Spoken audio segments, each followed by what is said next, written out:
मैं कोमल चंद एडवोकेट भोपाल से अभी कुछ पत्र पत्रिकाओं के माध्यम से ये ज्ञात हुआ है कि मध्य प्रदेश शासन के द्वारा श्रम कानूनों में कुछ संशोधन किया गया है।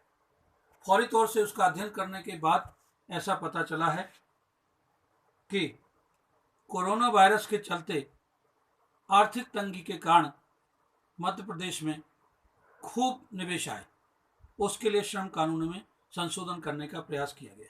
पहला प्रयास ये किया गया है, श्रमिकों की सुरक्षा के लिए पूरे भारत में उद्योग विवाद अधिनियम 1947 प्रभावशील है, जिसकी धाराएं 25, 26 कुछ ऐसी धाराएं हैं जिनके तहत चाहे धारा 2 हो, चाहे धारा 25 हो, चाहे 25H हो, ये सारी मजदूरों के हितों की सुरक्षा करती हैं और ये मजदूरों की सुरक्षा की ढाल की तरह है। लेकिन मध्य प्रदेश शासन के द्वारा उद्योग विवाद अधिनियम की इन धाराओं को श्रम कानूनों से अलग करने की कोशिश की है, अर्थात मजदूरों के लिए मिली सुरक्षा के लिए रीढ़ की हड्डी को समाप्त करने का प्रयास किया है। मध्य प्रदेश शासन के द्वारा दूसरा काम, स्थायी स्तरीय आज्ञाएं जो संपूर्ण भारत में लागू हैं, अपने यहाँ भी लागू हैं और उनके बगैर मजदूरों की सुरक्षा करना, उनके श्रमिक हितों की सुरक्षा करना, उनका वेतन का भुगतान कराना, उनकी ड्यूटी सही हो, उनको हफ्ते में अवकाश मिले, उनको ओवर टाइम किए गए काम का वेतन मिले, उस स्तरीय आज्ञाओं को हटाने का प्रयास किया है। दूसरी चीज अभी ये बता देना चाहता हूं कि वर्तमान में लॉकडाउन के चलते ना तो विपक्ष है ना श्रम मंत्री है। आनन फानन में जहां दूसरी जगह काम करने के लिए बहुत सारा काम है शासन के पास, वहां बिना श्रम मंत्री के ये संशोधन किया गया है, जिसके चलते श्रम विभाग के तहत किसी भी मजदूर को कोई भी परेशानी होती है तो वो श्रम विभाग में जा सकता है।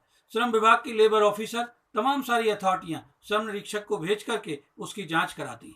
लेकिन इस कानून से श्रम निरीक्षक को बाहर कर दिया गया है, अर्थात अब जब श्रम निरीक्षक कोई रिपोर्ट नहीं बनाएगा तब इनके साथ, इन मजदूरों के साथ कोई न्याय नहीं होगा, अर्थात न्यायालयों में जाने से भी रोका गया है। अर्थात रोजगार के अधिकार को छीनने का अगर कोई प्रयास करेगा तो इनके लिए किसी भी जगह, किसी भी संस्था में शिकायत नहीं कर सकते हैं, क्योंकि श्रम निरीक्षक के माध्यम, मजदूरों के लिए श्रम निरीक्षक का ही एक माध्यम है। सीधे कोर्ट में नहीं जा सकते, निरीक्षक के थ्रू जाते हैं। कई ऐसे विवाद हैं, कई ऐसे एक्ट हैं जिनके तहत उस विवाद को लेकर के श्रम विभाग के माध्यम से ही जाते हैं। श्रम विभाग के हस्तक्षेप को बंद करने का प्रयास किया है, अर्थात ये काला कानून है। दूसरा काम क्या किया गया इस संशोधन के माध्यम से, निवेशकों को जो 1% श्रमिकों के कल्याण के लिए आदिवासी गांवों में खेल गांव खोलने के लिए श्रम कल्याण मंडल से जो राशि मिलती थी, जो प्रोत्साहन की राशि मिलती थी, आदिवासी श्रमिकों के लिए मिलती थी, उस 1% को छूट देने का प्रयास किया गया। ये काला कानून मजदूरों के हित में बताने का प्रयास किया जा रहा है। असल में मजदूरों के हित में नहीं है, बल्कि उद्योगपतियों के हित में है और उद्योगपति इस श्रम कानून की उदारता को देखते हुए फिर सरकारी बैंकों से लोन लेंगे और फिर वही काम होंगे जो पिछला इतिहास हम देखते आए। मैं प्रार्थना करना चाहता हूं कि श्रम कल्याण मंडल में भी राशि जमा होती रहे, उद्योग विवाद अधिनियम का भी विनाश न किया जाए, स्थायी स्तरीय आज्ञाओं को न हटाया जाए, साथ ही साथ काम के घंटे जो ओवर टाइम बढ़ाए गए हैं उनका स्पष्ट वेतन के संबंध में भी निर्धारण किया जाए। मध्य प्रदेश शासन के द्वारा इसके पहले हमें बहुत सारे इन्वेस्टर मीट की गई थी। खजुराहो में इन्वेस्टर मीट हुई, इंदौर के पीथमपुरा में इन्वेस्टर मीट हुई और तमाम, हो सकता है मुझे जानकारी ना हो, कई जगह इन्वेस्टर मीट हुई। लेकिन इन्वेस्ट क्या आया?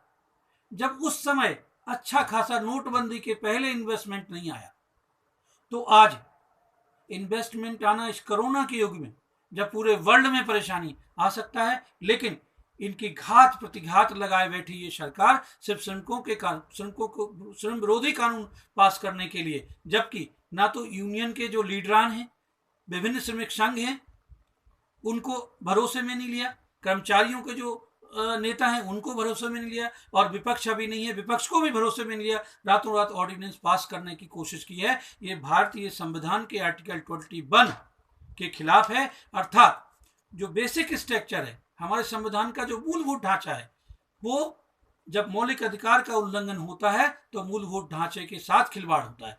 मौलिक अधिकार फंडामेंटल राइट है। और मजदूर का रोजगार प्राप्त करना, रोजगार करने के बदले, श्रम करने के बदले पूरी वेतन पाना, ये मौलिक अधिकार है, संवैधानिक अधिकार है। इस संवैधानिक अधिकार का उल्लंघन है, क्योंकि इनके सलाहकारों ने, इनके श्रम मंत्री ने ये आनंद फानन में, जब लोगों को अपनी अपनी पड़ी लॉकडाउन में, तब इतने बड़े विशाल, जो 1947 जब भारत देश स्वतंत्र हुआ, 26 जनवरी 1950 से जब से भी संविधान लागू हुआ है, तब से ये सारे कानून लागू हैं। रातों रात इतनी बुद्धि आ गई कि ये सारे संशोधन कर देंगे और बिल्कुल चमत्कार हो जाएगा। ये सारा कानून काला कानून है, श्रम विरोधी है, श्रम विरोधी, श्रमिकों के अधिकारों के विरुद्ध है। दूसरे, बेकार श्रम को बढ़ावा देने वाला है।